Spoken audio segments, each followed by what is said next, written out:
Alright, in this video we'll be solving the 9709 Probability and Statistics 2 Paper 63, May June 2025. And for copyright reasons, I'll not be displaying the paper, so make sure you have a copy with you to follow along. Before we get into the video, I just want to kindly ask that if you find the videos that we make on this channel useful to you, please do subscribe. I know it may not mean much to you, but it helps us a lot. It's the simple and free way that you can support us on our journey to providing more and better resources for A-level students. So please subscribe.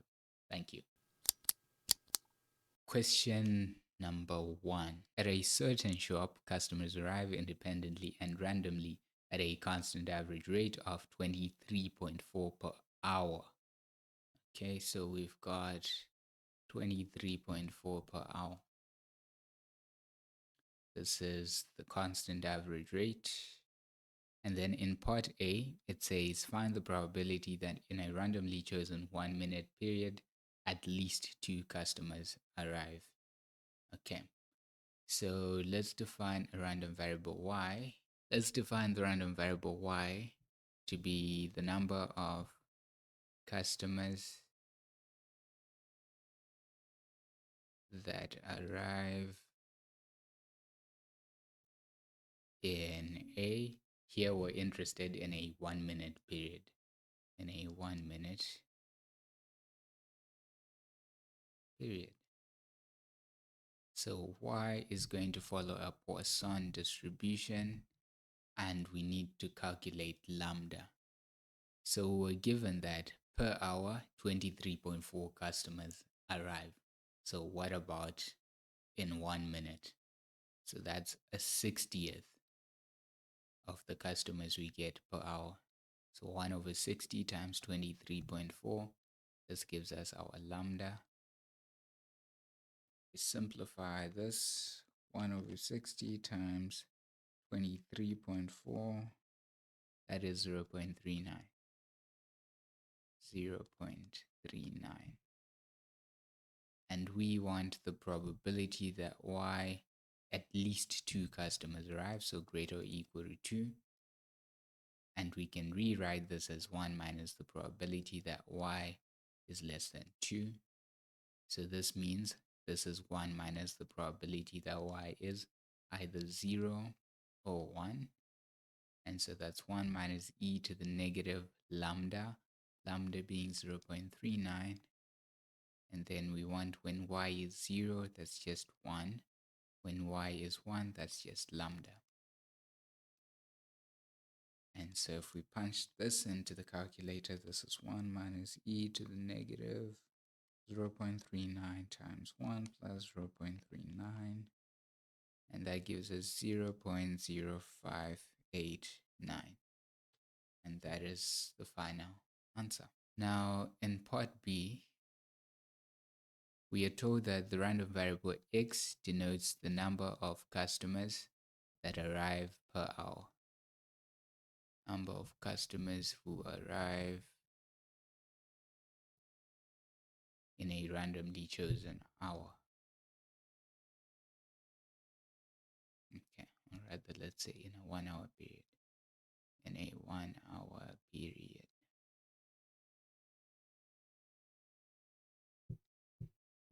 And then part 1 says state a suitable approximating distribution for x given the values of any parameters.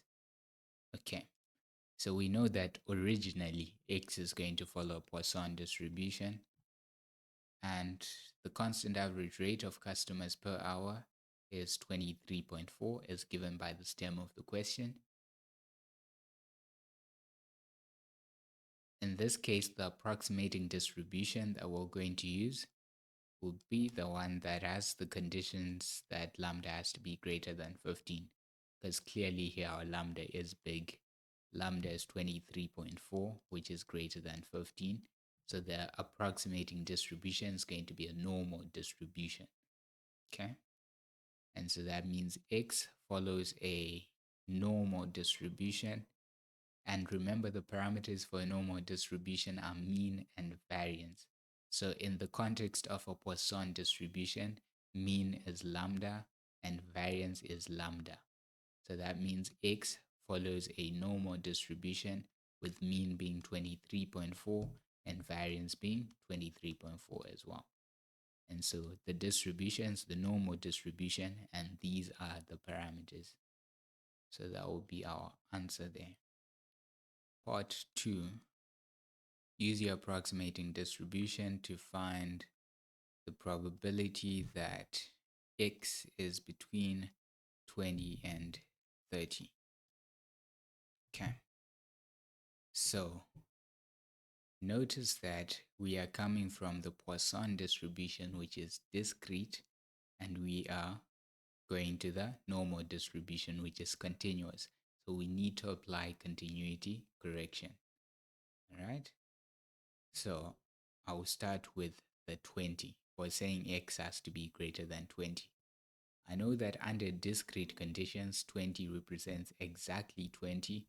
However, under continuous conditions, 20 represents any number between 19.5 and 20.5. So if we're saying that x has to be greater than 20, it has to be greater than all the numbers within this interval. So x has to be greater than 20.5. So I know that I have to have 20.5 here is less than x. Then we need to look at the 30 as well. So 30 now represents any number between 29.5 and 30.5. And we're saying x has to be less than 30. So if we're saying x has to be less than 30, it has to be less than all the numbers within this interval. So x has to be less than 29.5. Okay. And so that's the continuity correction. Once we've done that, we can go ahead and standardize.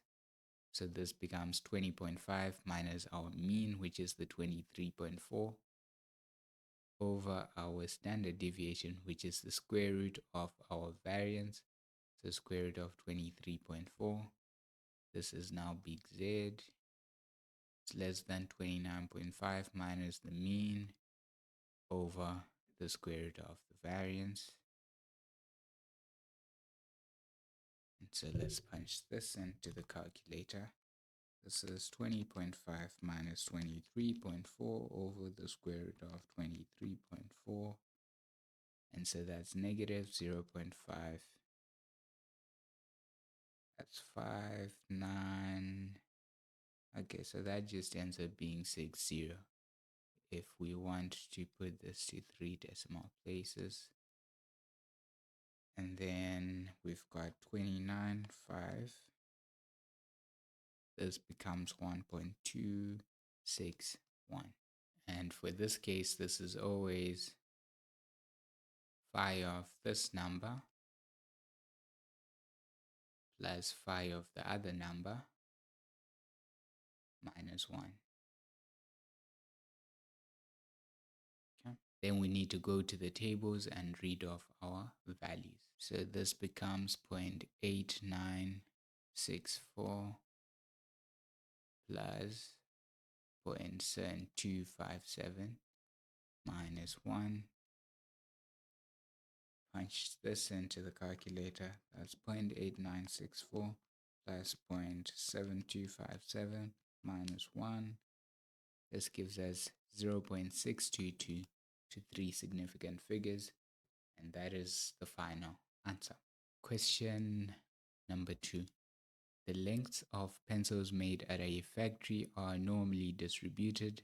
The standard deviation of the length is sigma centimeters, and the mean is supposed to be 10 centimeters. An inspector thinks that the mean is actually greater than 10 centimeters. He takes a random sample of 50 pencils produced at the factory and finds that the mean of these 50 lengths is 10.0 centimeters. He then carries out a hypothesis test. Part A. He finds that the value of the test statistic Z is 1.995, correct to 3 decimal places. Part 1. Calculate the value of sigma. Let's break this down. So we're interested in, let's define L as random variable, the length of pencils, right? Length of pencils made by this factory.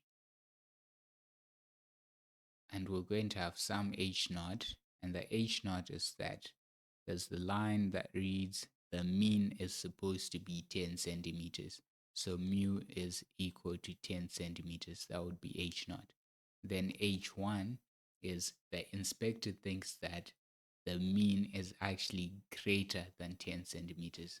That would be the alternative hypothesis. Then he takes a random sample of 50 centimeters. Then he takes a random sample of 50 pencils. So that's n. N is 50. And finds that the mean of these 50 lengths is 10.03. So that will be your X bar, right? That's the mean you get from your sample, which is X bar. And that helps you in calculating your test statistic. Okay. He finds that the value of the test statistic Z is 1.995. So we have Z is 1.995.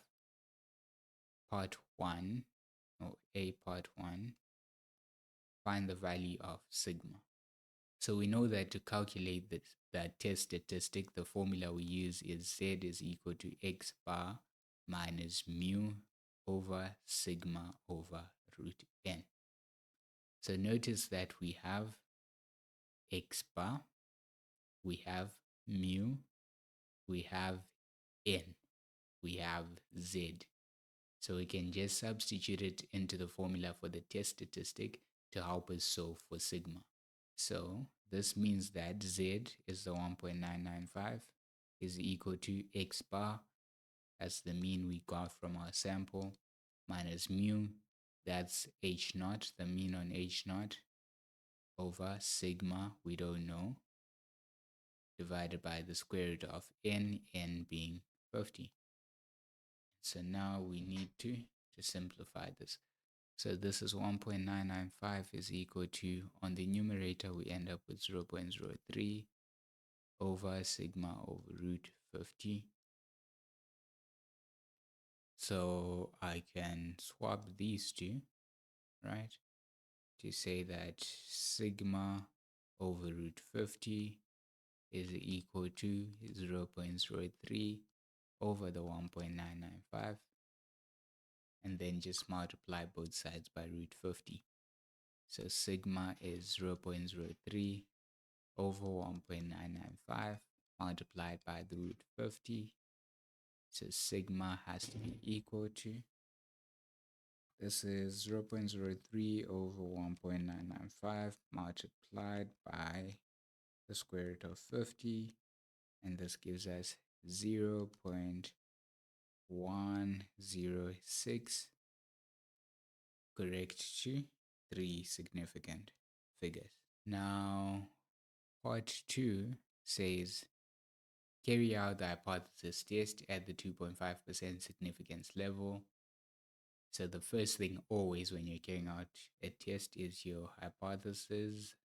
So we need these. There's a mark for that. So we're saying H naught is mu is 10 and H1 is mu is greater than 10. In this case, our test is at the 2.5% significance level. So if we draw a bell curve, this is an upper tail test. 0 would be somewhere here. Then this here is 2.5%. So that means then shaded region has to be 97.5%. So go read off the Z value that corresponds to 97.5%. You should get 1.96. Okay.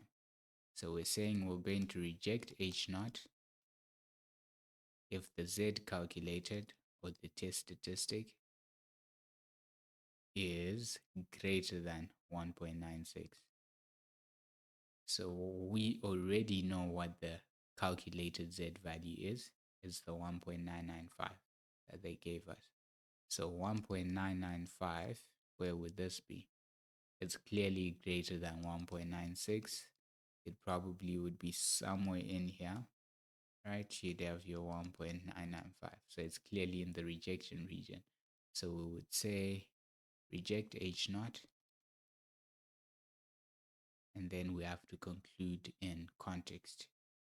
So if we are rejecting H naught, that means we are supporting H1, which is that the mean is actually greater than 10.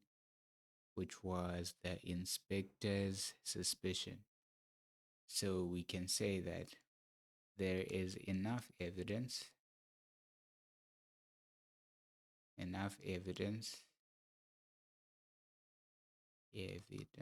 at the 2.5% significance level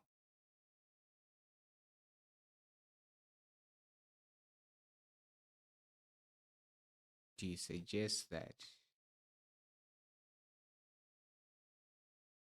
the mean is actually greater than 10 centimeters.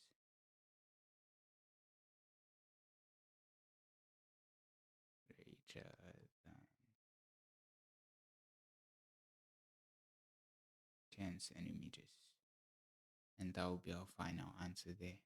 Part B says explain whether it was necessary to use the central limit theorem in carrying out the test.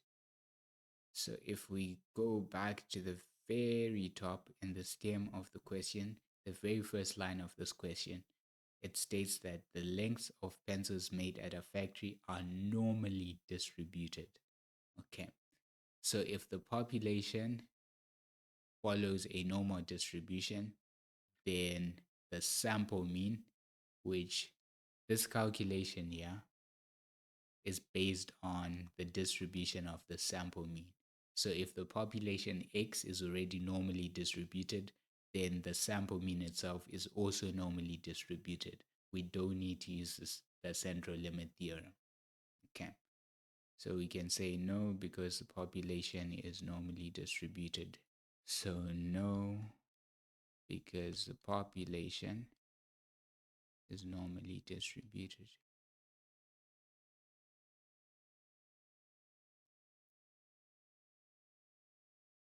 Normally distributed.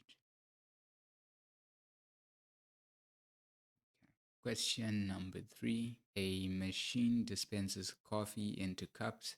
The volume V centimeter cubed of coffee in a cup was measured for a random sample of 150 cups. The results were summarized as follows. We have that the summation of V is equal to 46,350. The summation of V squared is equal to, that is 14,410,800. Okay. And this is a random sample of 150 cups, so N is 150. AI calculate unbiased estimates of the population mean mu and population variance sigma squared. Okay, so we want an unbiased estimate of the mean, so that's mu hat.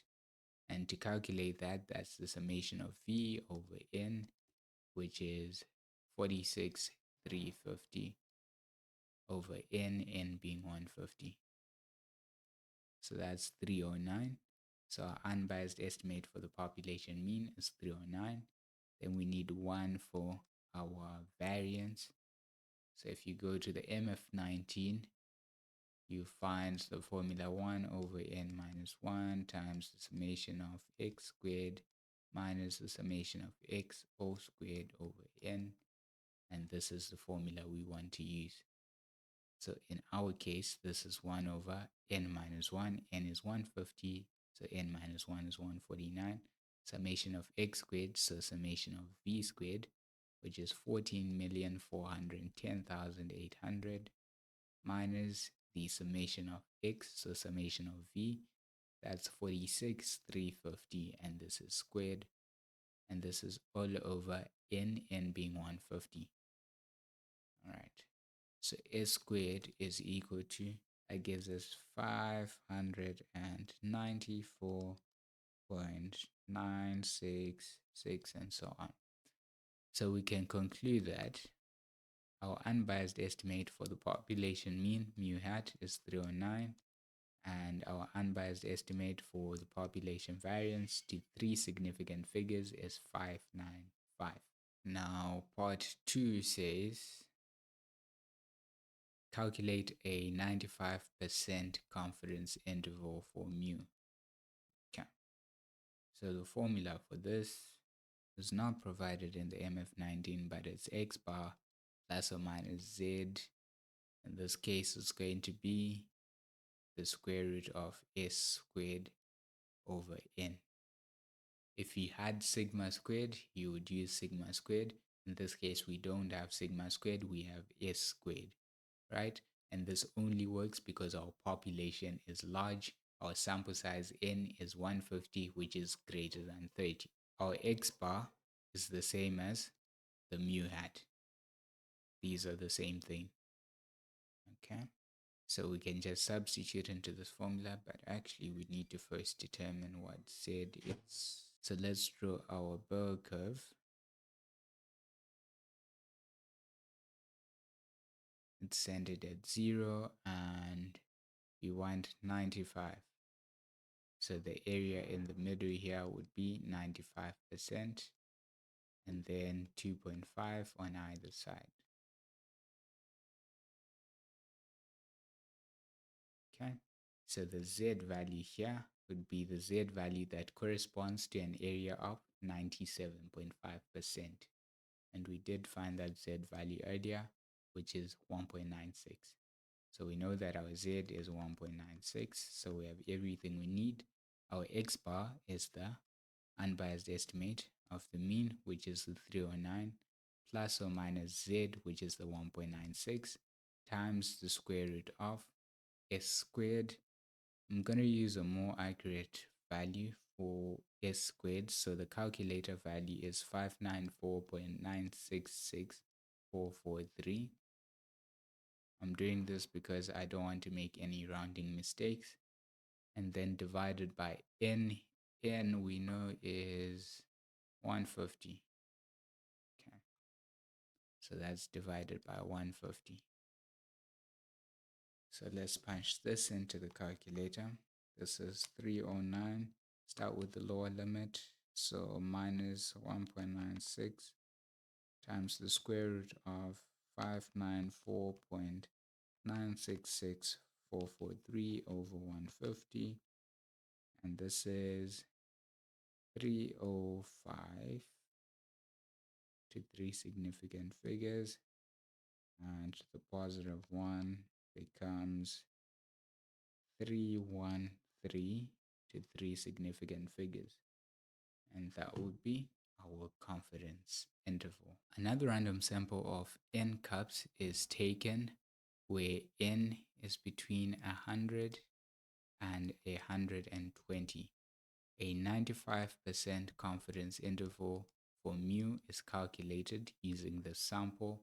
You may assume that for large samples, unbiased estimates of sigma squared are very similar. Without calculation, state whether this confidence interval would be wider or narrower than the confidence interval found in part A, in A part 2. Give a reason for your answer. So if we look at this formula, right? Let's just copy that. So they're saying that everything else is the same. The x bar is the same. Since it's a 95% confidence interval, the z is also going to be the same. And they've said that for large samples, unbiased estimates of sigma squared are very similar. So essentially, s squared is the same. The only difference is in n.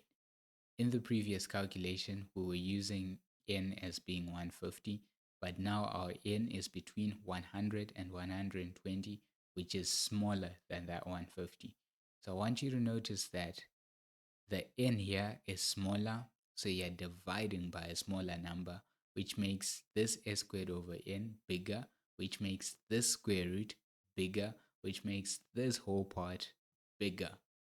So as a result, I'm either subtracting a bigger value or I'm adding a bigger value, which widens my interval compared to A part 2. So in this case, I know that I'm going to have a wider interval. So we can start by stating that confidence interval would be wider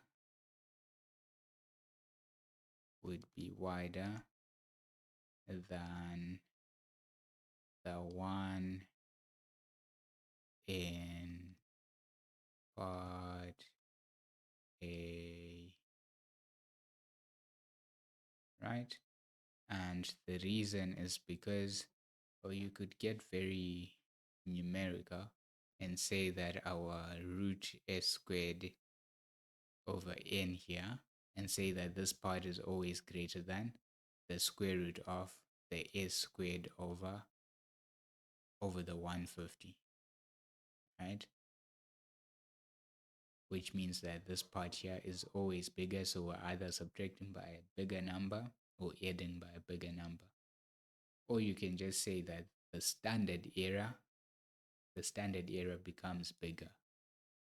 Standard error is bigger, or the uncertainty is bigger. The standard error is this part here, your standard deviation. That's called the standard error. So standard error becomes bigger, and that widens our interval, becomes bigger. Question number 4. Emma needs to choose one person at random from 3 people P, Q, and R. She plans to throw 2 fair coins and note the number n of heads. If n is 0, she will choose P. If n is 1, she will choose Q. If n is 2, she will choose R. Part A. By considering probabilities, show that the choice made by this method is not random. So for this method to be random, P, Q, and R should have an equal chance of being selected. Because if someone has a higher likelihood of being selected, then it's now biased towards that person. It's no longer random. So we need to check that the probability that n is 0 is equal to the probability that n is 1, and this is equal to the probability that n is 2. Okay. So probability that n is 0, this means that we throw the 2 coins and we get 0 heads. So the probability of coin 1 showing not a head, so tail, is a half, and coin 2 also showing tail is a half. So this becomes 0.25 or a quarter. The probability that n is 1, we've got 2 scenarios here. Either coin 1 shows a head and coin 2 shows a tail, or vice versa. So we've got tail 1 and head 2, right? In both these scenarios, we end up with 1 head. And in this case, it then becomes half times half, because probability of getting a head is half, probability of getting a tail is half, and it's the same calculation there, so this just times 2, and so we end up getting 0.5 here. Clearly, the probability of getting n is 0, that's 0.25, and n is 1 is 0.5, so the probabilities are not equal. So there's a higher likelihood that she will choose Q. It's biased. The method of picking is biased towards Q, so it's not random in that sense. We don't even have to go on to calculate R, because we've already gotten that these two are not equal, so it's biased towards whoever has n is 1, which is Q. So we can say probability that n is 0 is equal to 0.25, and this is not equal to the probability that n is 1, which is the 0.5. So biased towards n equals 1, which is biased towards Q.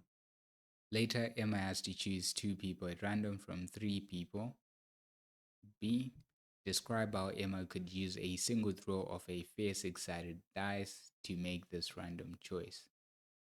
Okay, so she's got 1 die that has 6 options. So 1, 2, 3, 4, 5, and 6. So what we can do is to just use the die to determine which person we're going to reject. So we can say that if the die shows 1 or 2, we're going to reject P, meaning we select QR. If the die shows 3, 4, we're going to reject Q, meaning we select PR. If the die shows 5 or 6, we're going to reject R, meaning we select PQ. So that's one method we could do this. There's many different ways you can do this. Just find one that's fair and has equal probabilities. Okay, so let's put that in words. So if die shows 1, 2, 1 or 2, reject P and select QR. If die shows 3 or 4, reject Q and select PR.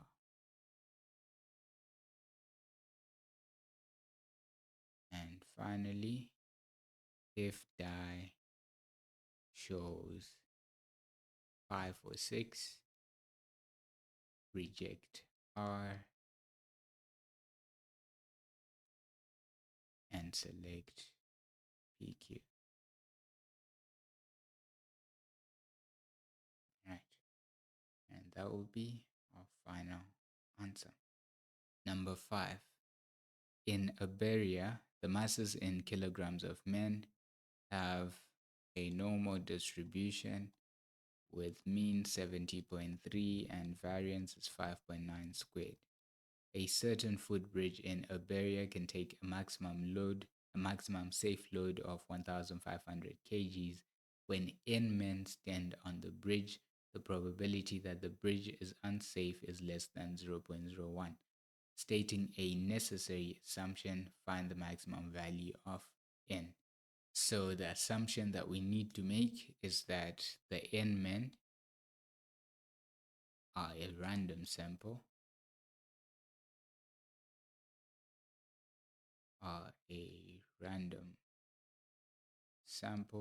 and the n men should be independent of the masses of the men should be independent of each other.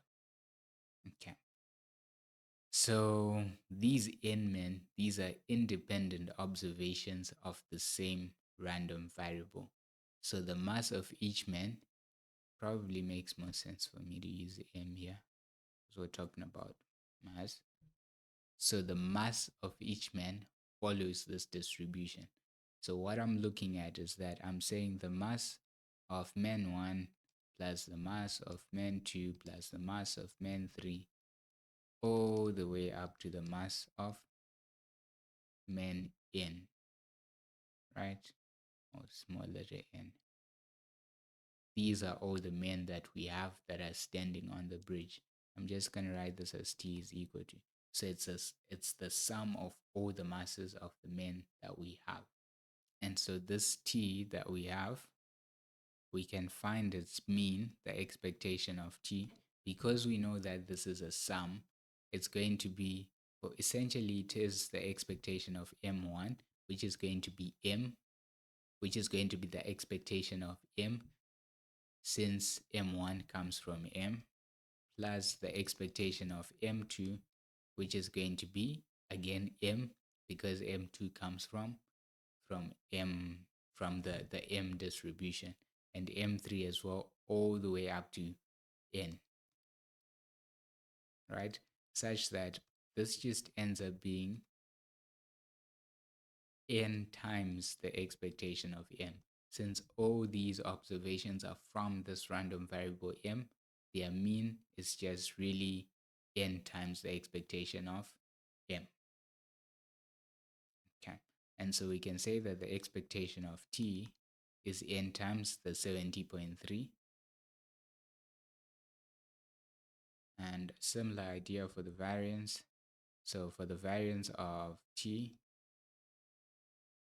it is the variance of M1 plus the variance of M2 plus the variance of M3 all the way up to the variance of Mn, which is just N times the variance of M.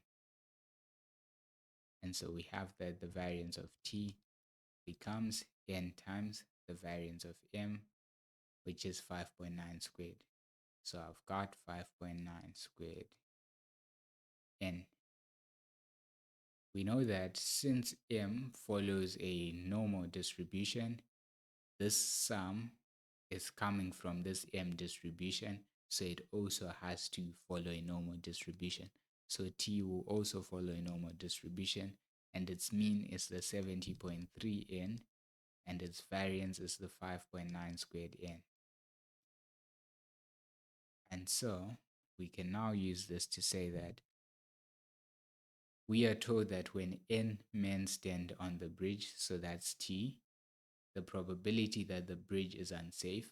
The bridge is unsafe if the mass of these men exceeds the maximum safe load, which is 1,500.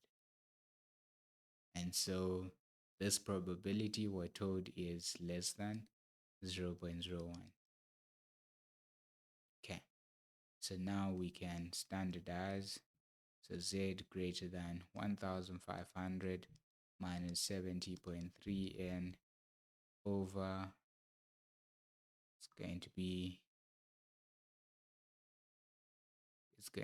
5.9 times root n.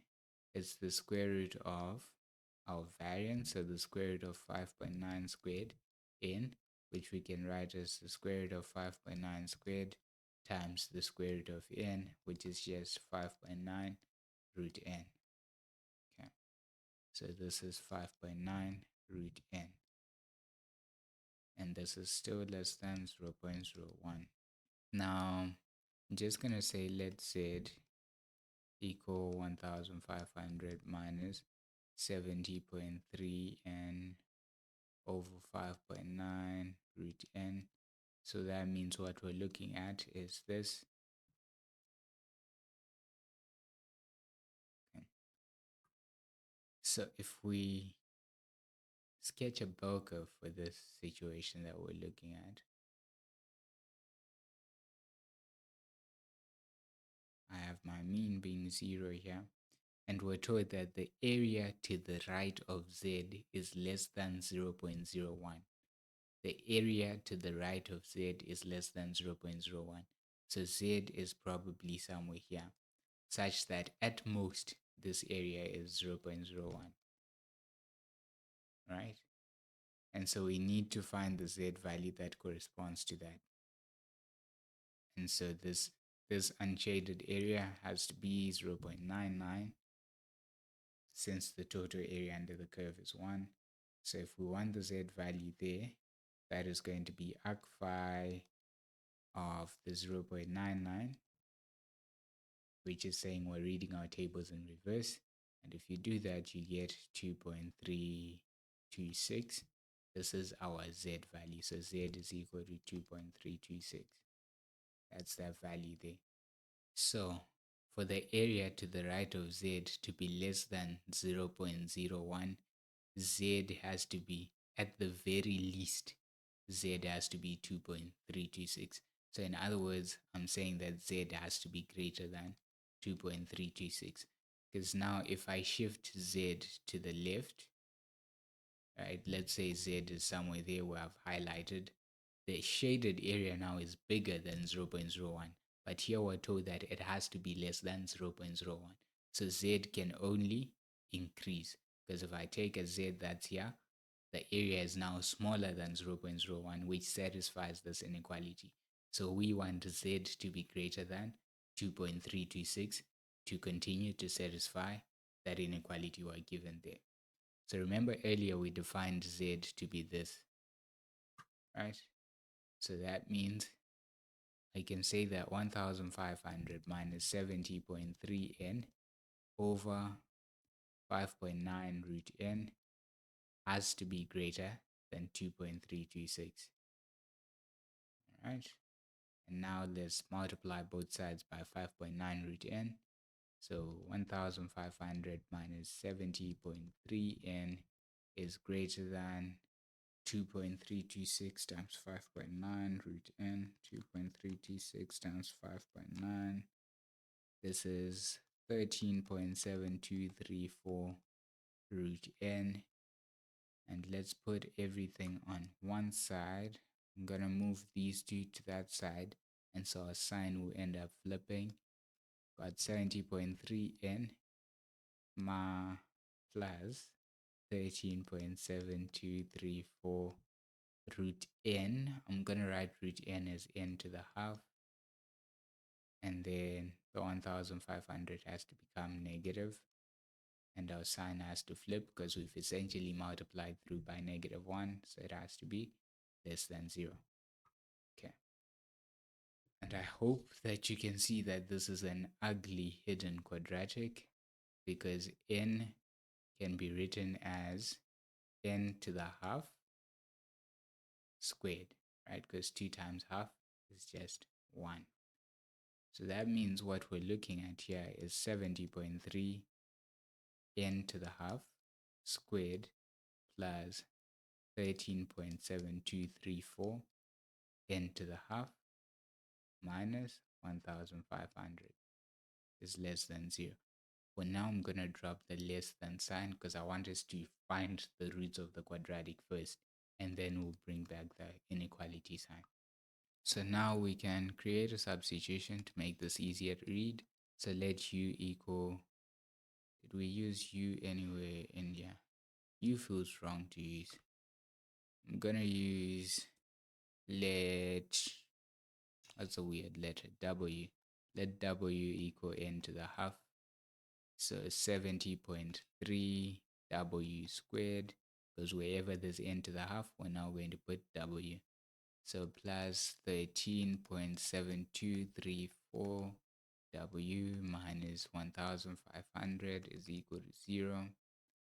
Okay. And now we can use the quadratic formula to solve for w. So this is minus 13.7234 plus minus the square root of, that's going to be b squared, so 13.7234 squared minus 4ac, a being the 70.3, c being the negative 1500. This has to be extended, and this is all over our c, all over our 2 times a rather, so 2 times 70.3.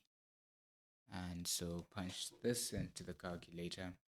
This is negative 13.7234 minus the square root of 13.7234 squared minus 4 times 70.3 times negative 1500, and this is all over 2 times 70.3, and so we get w is negative 4.7178, or w is 4.52264. But remember, we defined w to be n to the half, so we can say that n to the half, or remember n to the half is root n, is equal to negative 4.7178. Root n is equal to 4.52264.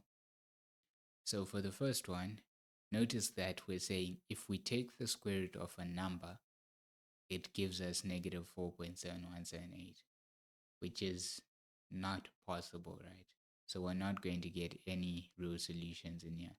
It's going to say no solutions. But for this one, however, we can square both sides to get our solution. So if you square that, you get n has to be 20.45425. I'll stop here. N has to be 20.424545. Okay, what was our quadratic? So because our inequality here has to be less than 0, we're going to say that our n should also be less than 20.45425. And so what is the maximum value of n that satisfies this inequality, given that n should be an integer because n represents the number of men? So the largest integer that satisfies this is n is 20. So that's the maximum value of n. Okay. And so that is number 5. Question number 6. A random variable x has probability density function given by f of x is equal to ax if x is between 0 and b, 0 otherwise, where a and b are constants. Part A. Show that a is equal to 2 over b squared. So for us to do this, we know that for probability density functions to be valid, the area under the PDF should be 1, right? If we integrate from the lower bound to the upper bound, so in this case from 0 to b, we should get 1. So let's do that. So if I integrate my function ax from 0 to b with respect to x, I should get 1. So ax, remember a is a constant, so don't integrate that. Add 1 to the power 1 there, it becomes 2, and divide by the new power. And this is from 0 to b, and that's equal to 1. Substitute in your bounds. So start with the upper bound. So that's going to be ab squared over 2. If you substitute in 0, you're saying a times 0 squared over 2, and this is all equal to 1. So this just ends up being ab squared over 2. We know that we're multiplying by 0 here, so the second term just becomes 0, and this is equal to 1. Multiply both sides by 2, so ab squared is equal to 2, and then divide both sides by b squared, right? And you have a is 2 over b squared, which is exactly what they wanted to be proved. Now, part B, for 6 marks, show that the probability that x is less than the expectation of x is equal to 4 over 9. Okay. So to be able to even calculate this probability, we need to know what the expectation of x is, right? If you go to the MF19, the formula for the expectation of x is as follows: is the integral of x fx with respect to x over its whole interval, right, where it's defined. So in this case, it's from 0 to b. So over 0 to b, so we're integrating from 0 to b. Okay. In this case, I know that a can be written as 2 over b squared. This is Cambridge trying to lead us on. It's in most of the part A questions, so we genuinely try to, if they make you show something, they want you to use it in a later part. So by making us prove that a is 2 over b squared, they want us to realize that when I'm now integrating here, I'm going to integrate from 0 to b. So if I replace a with b squared, then if I replace a with 2 over b squared, then the only unknown that I'm going to have in my expression is b, which makes things a lot easier. Okay. So we're integrating from 0 to b, and it's x times f of x. Our f of x is the ax, but remember, a is 2 over b squared. So I can write this as 2 over b squared x. And this is all with respect to x. And so now I'm just going to take out this 2 over b squared. That's a constant, so I'll take it outside the integral sign. So I've got 2 over b squared, and I'm integrating from 0 to b. Then I've got the x times x, which is x squared. And that's with respect to x. So 2 over b squared, integrate x squared, you get x cubed over 3. And we're integrating from 0 to b. And so this becomes 2 over b squared. And substitute in the upper bound, that's b cubed over 3 minus 0 cubed over 3. And so this is just 2b squared multiplied by the second term here is 0. So this is b cubed over 3. And so if we simplify this, we get that our expectation of x is equal to, we can cancel out the b squared and that leaves 1b on top. So that's 2 over 3b. So this is our expectation of x. So this means the actual problem is to prove that x is less than the expectation, which is 2/3 b, is equal to 4 over 9. So this is now what we're proving. X is defined from 0 to b. So if I say I want x to be less than 2/3 b, my lower bound is going to be 0 because 2/3 b is somewhere between 0 and b. So instead of writing this as the probability that x is less than 2/3 b, this is me saying that the probability that x is between 0 and 2/3 b is equal to 4 over 9.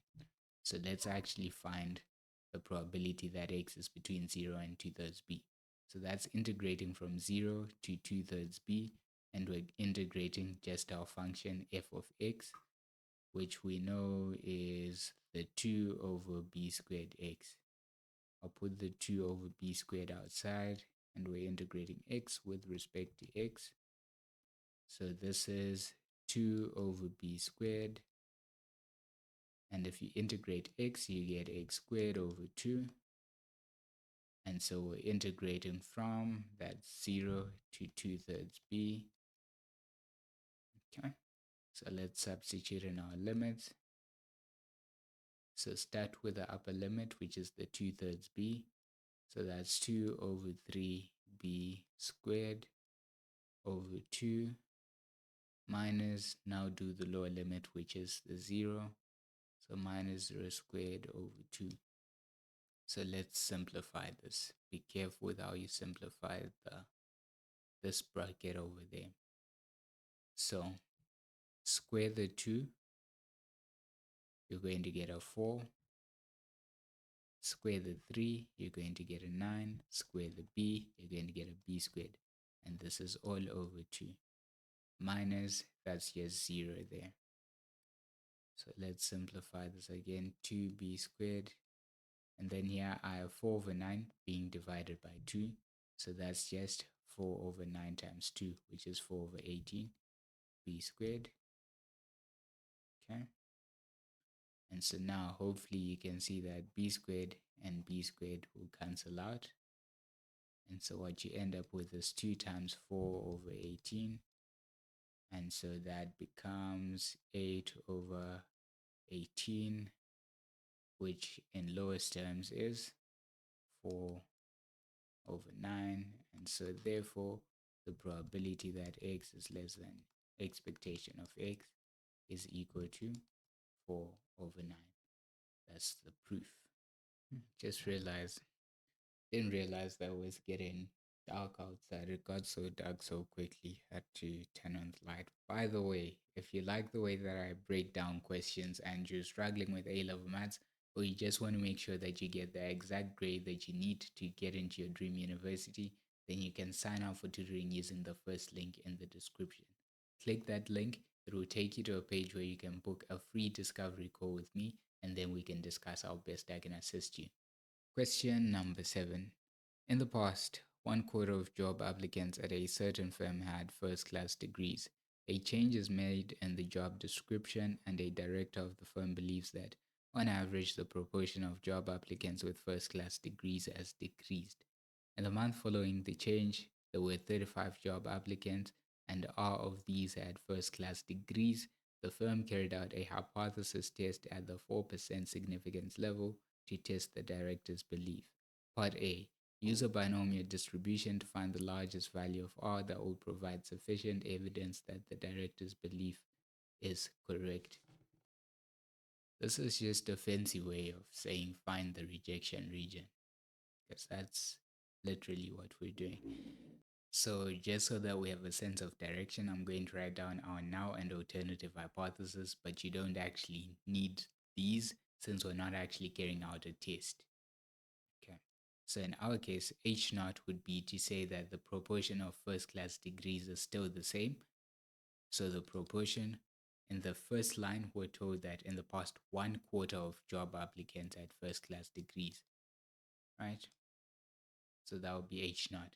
And then H1 is that a change in the job description, a change is made in the job description, and the director of the firm believes that on average, the proportion of job applicants with first class degrees has decreased.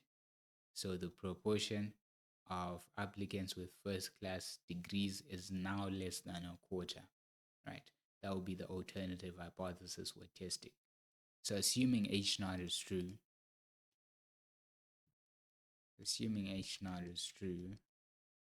and if we define X up top as to be the random variable number of applicants with first class degrees,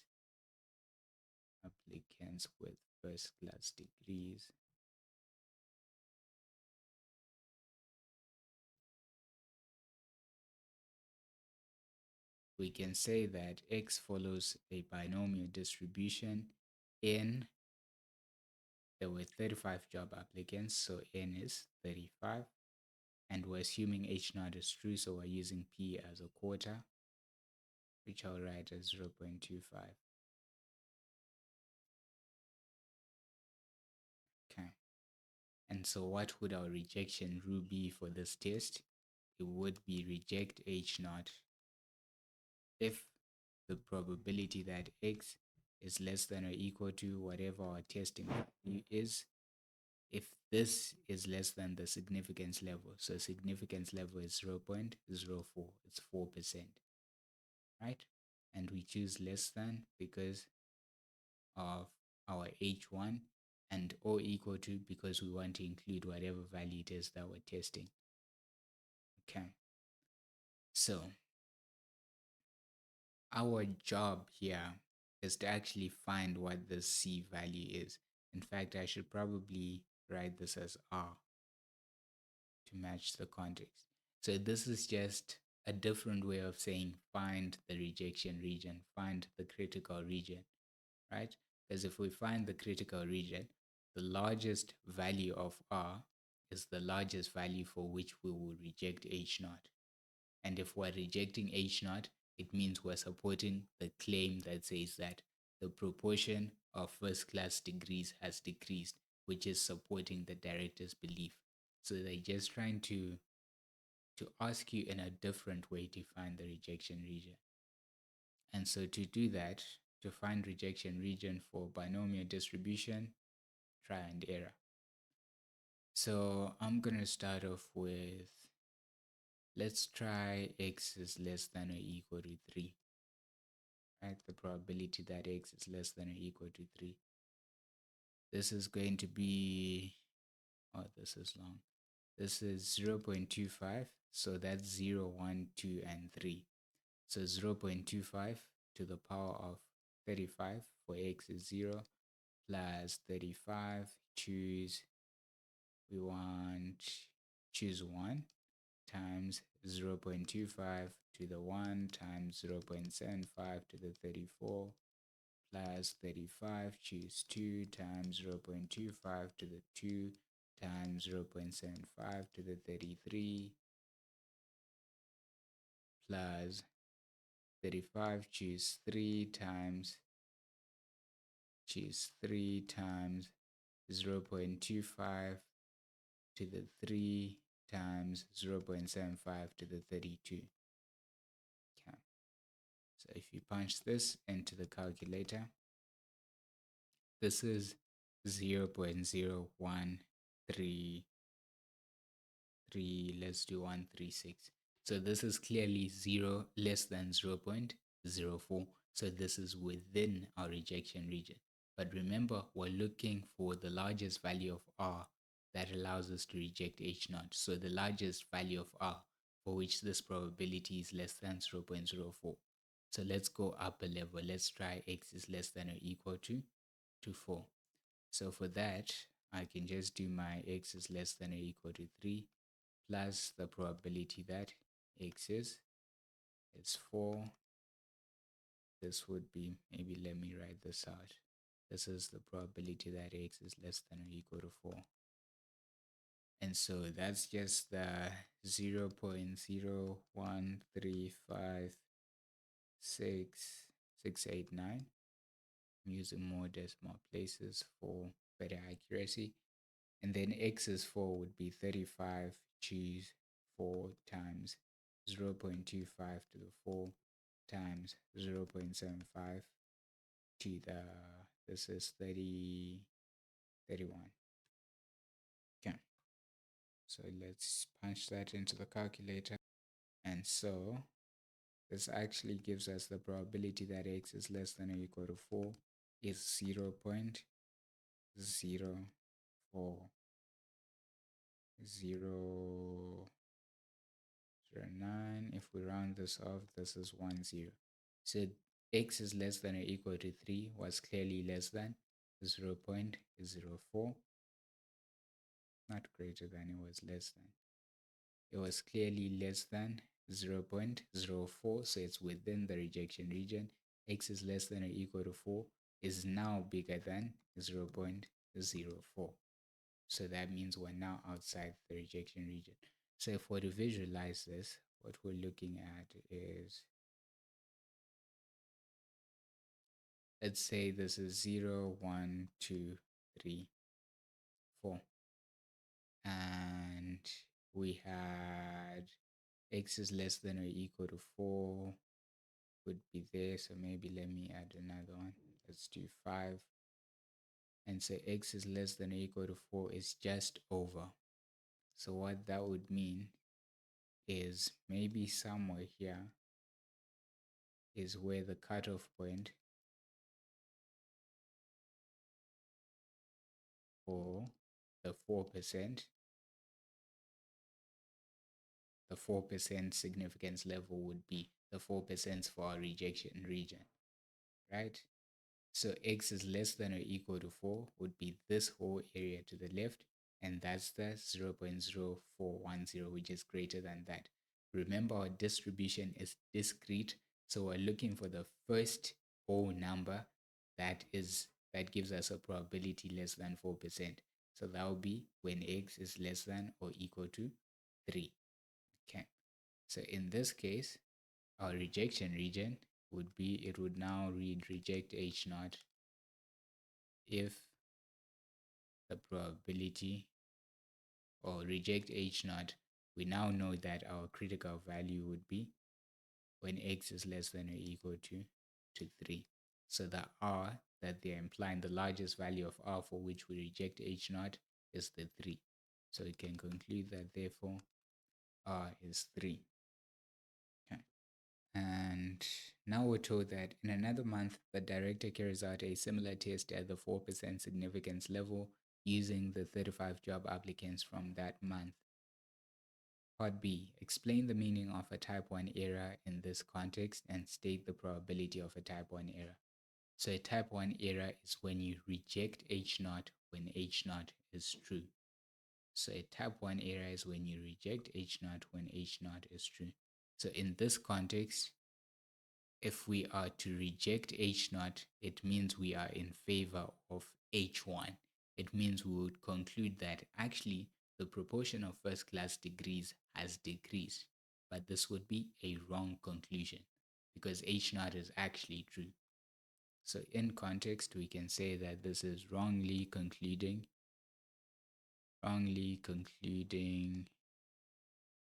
that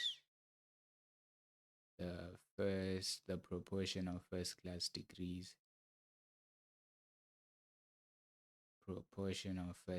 degrees has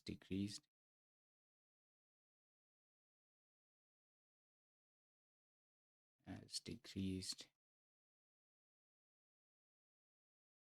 when it has not.